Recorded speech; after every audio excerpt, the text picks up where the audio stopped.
warahmatullahi wabarakatuh. Perkenalkan, saya Sulistya Putri dari MAN 1 Jepara, peserta PPG Batch 3 UIN Sunan Kalijaga dengan NIM 2540411342. Hari ini saya akan praktik mengajar dengan tema perkembangan ilmu pengetahuan pada masa Daulah Abbasiyah.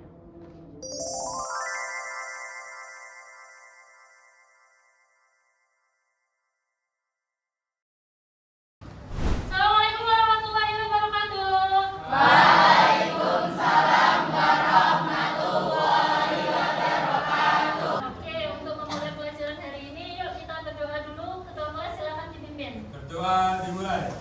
Bismillahirrahmanirrahim. Semoga nanti pembelajarannya lancar sampai akhir. Oke, tulis absen dulu. Hari ini semuanya masuk? Tidak. Siapa yang nggak masuk? Alia. Kenapa? Sakit. Sakit apa? Operasi. Oh, habis operasi. Yuk kita doakan dulu. Kita kirimkan surat Al-Fatihah.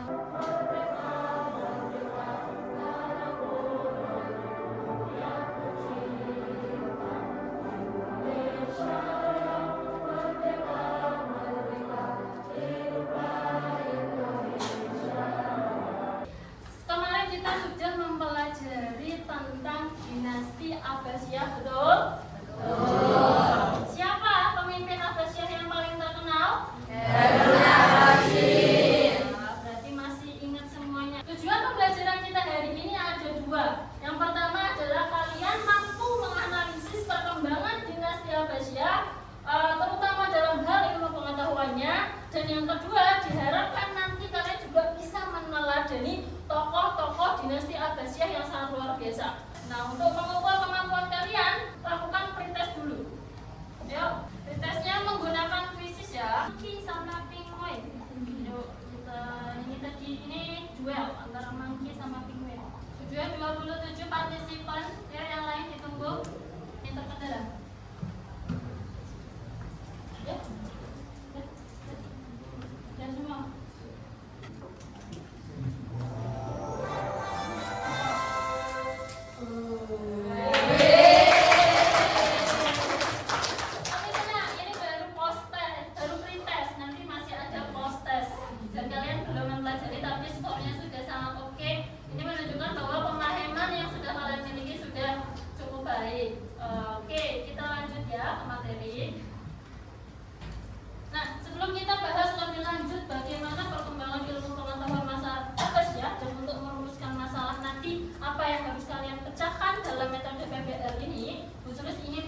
Menyimak video terlebih dahulu.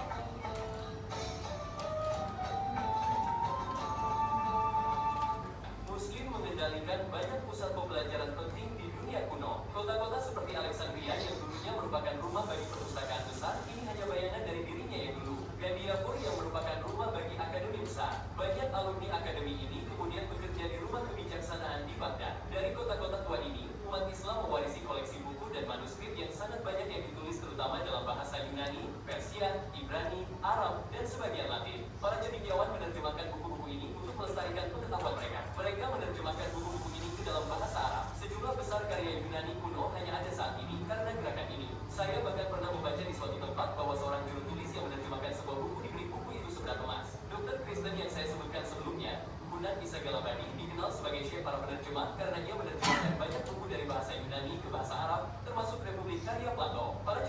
Jadi ternyata perkembangan Abbasiyah yang semula biasa-biasa saja menjadi pusat ilmu pengetahuan disebabkan oleh beberapa faktor yang tadi sudah dijelaskan, termasuk di situ ada lembaga penerjemahan. Itu membuktikan bahwa memang perkembangan satu komunitas itu tidak bisa dilepaskan dari komunitas yang lama. Misalkan kalian memang mengembangkan satu ilmu pengetahuan, itu juga tidak dapat dilepaskan dari teori-teori atau ilmu pengetahuan yang di-create ilmuwan-ilmuwan yang sudah meninggal atau yang terlebih dahulu, gitu ya. Oke, pertanyaan pemantik untuk kalian. Mengapa begitu banyak ilmuwan muncul pada masa dinasti Abbasiyah? Itu yang pertama. Yang kedua adalah siapa sajakah ilmuwan tersebut dan apa saja penemuan mereka.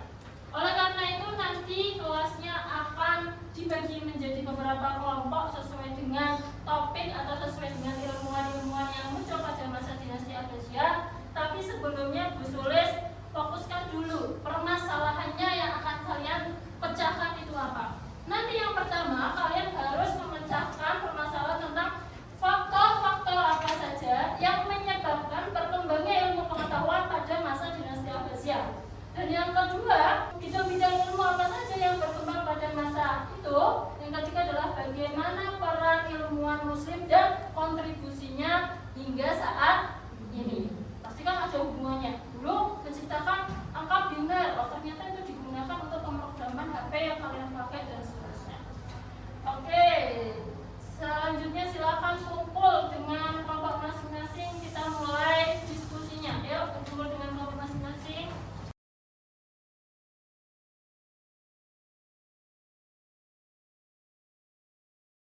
Sudah bagikan LKPD dan nama kelompok untuk mempermudah identifikasi serta materi tambahan. Kita tentukan ketuanya dulu sebelumnya.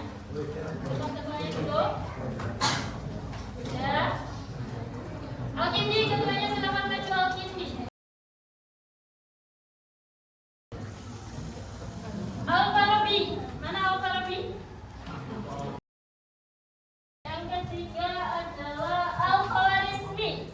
Mana Al-Khawarizmi? Keempat adalah Ibnu Hajar. Ibnu Khaldun, mana Ibnu Khaldun? Al-Ghazali. Ibnu Sina. Sama yang terakhir Al-Biruni. Ada yang belum dapat materi?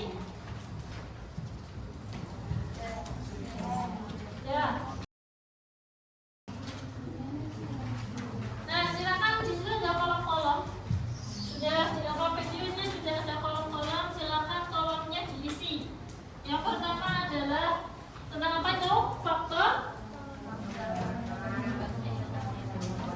Oke, faktor-faktor berkembangnya ilmu pengetahuan ini double ya. Ya, sebentar ini. Faktor-faktor ilmu pengetahuan. Yang kedua, LKPD-nya meminta kalian untuk mengisi apa? Kontribusi. Yang ketiga adalah oke, perkembangan ilmu masa dinasti Abbasiyah. Nah, di situ nanti difokuskan dengan nama kelompok kalian masing-masing. Ada yang Al-Khawarizmi dan seterusnya itu disesuaikan. Silakan mulai berdiskusi. Bu Sulis beri waktu sekitar 20 menit. Nanti setelah itu kalian maju per kelompok ya.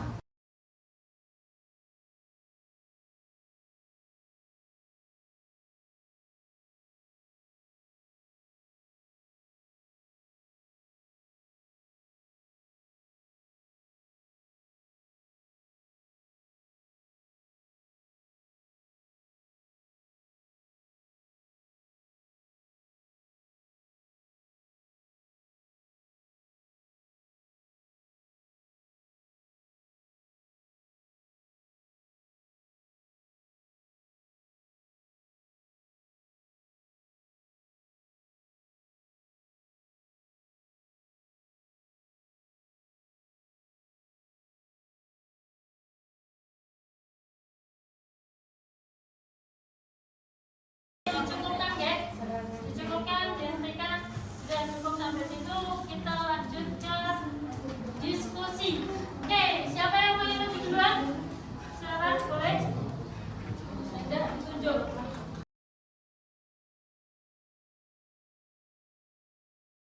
Assalamualaikum warahmatullahi wabarakatuh. Waalaikumsalam warahmatullahi wabarakatuh. Kami dari kelompok Al-Ghazali akan mempresentasikan tentang masa berkembangnya ilmu pengetahuan masa dinasti Abbasiyah. 1. Stabilitas politik dan dukungan penuh dari pemerintah.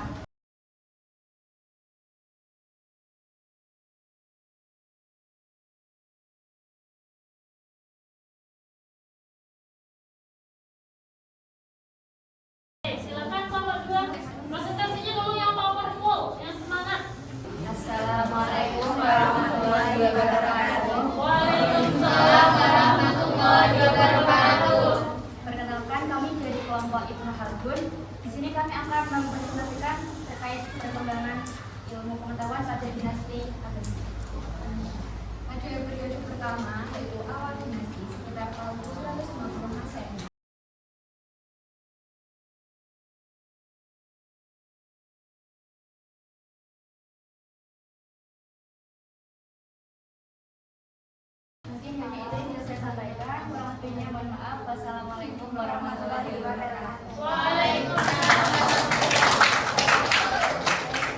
Ya, kelompok selanjutnya.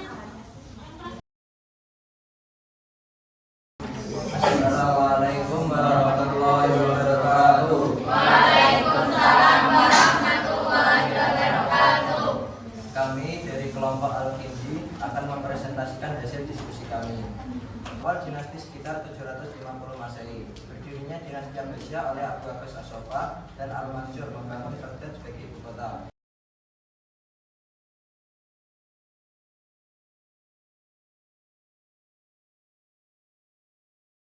Sekian dari presentasi kami. Wassalamualaikum warahmatullahi wabarakatuh. Oke, silakan kelompok selanjutnya yang maju.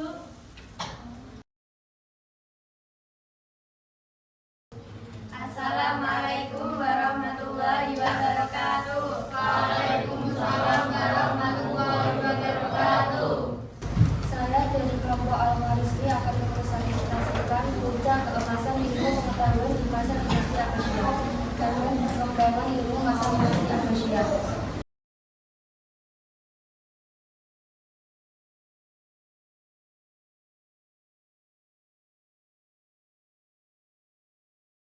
Sekian dari kelompok Al-Marisli. Wassalamualaikum warahmatullahi wabarakatuh. Silakan yuk, kelompok siapa?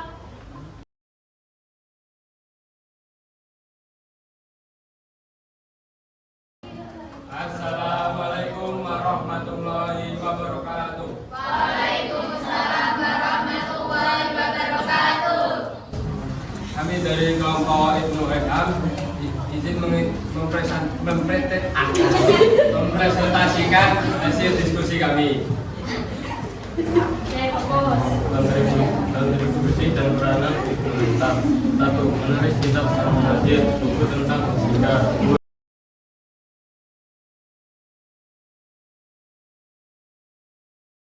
Sekian dari kelompok kami. Wassalamualaikum warahmatullahi wabarakatuh.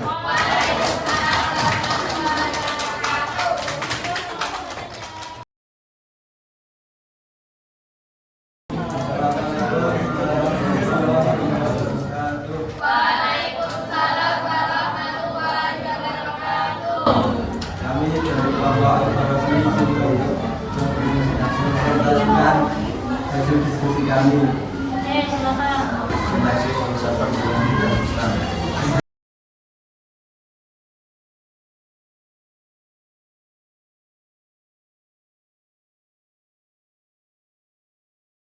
Sekian dari kelompok kami. Assalamualaikum warahmatullahi wabarakatuh. Oke, kelompok selanjutnya.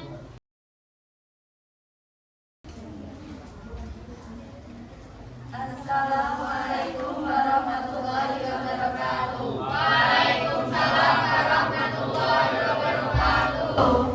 Kita dari kelompok Ibu Sina dipresentasikan Ibu Sina salah satu dokter dan filsuf yang paling berpengaruh sepanjang masa.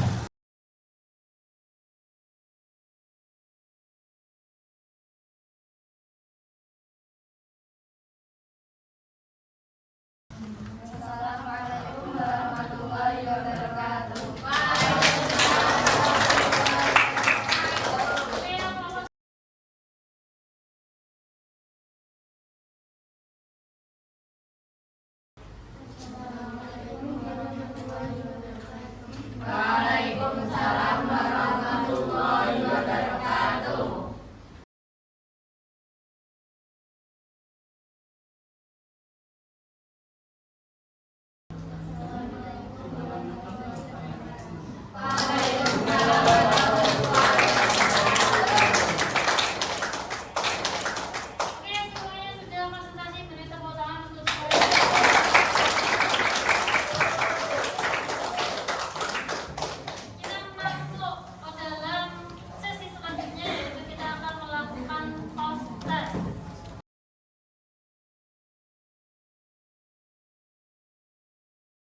Assalamualaikum warahmatullahi wabarakatuh. Waalaikumsalam warahmatullahi wabarakatuh. Nomor 1, hal-hal yang saya dapatkan adalah suasana belajar yang menyenangkan, dapat memudahkan pembelajaran. Yang kedua, tokoh yang menginspirasi saya adalah Al-Khwarizmi. Yang ketiga, semua langkah akan secara berurutan. Assalamualaikum warahmatullahi wabarakatuh. Silakan secara berurutan, step by step. Gak bisa langsung kamu seperti Al-Khwarizmi, tapi harus pelan. Langkah gitu ya. Oke. Jadi kalian sudah bekerja secara tim. Kekuatan kelompok kalian apa? Coba sebutkan. Kekuatan kelompokmu. Apakah sangat kompak? Apakah kelompokmu ada yang malas-malasan? Ada yang perlu dievaluasi enggak? Enggak ada? Sudah baik ya. Tapi kedepannya evaluasi dari Bu Sulis, tadi ada beberapa mungkin yang masih belum aktif ketika di depan suaranya masih pelan-pelan. Kalian harus belajar beda dengan menyampaikan sesuatu. Ya, enggak usah malu-malu. Banyak ilmu yang harus kalian pelajari pada masa Abbasiyah, khususnya tadi yang ingin jadi dokter berarti harus meneladani apa yang Ibnu siapa?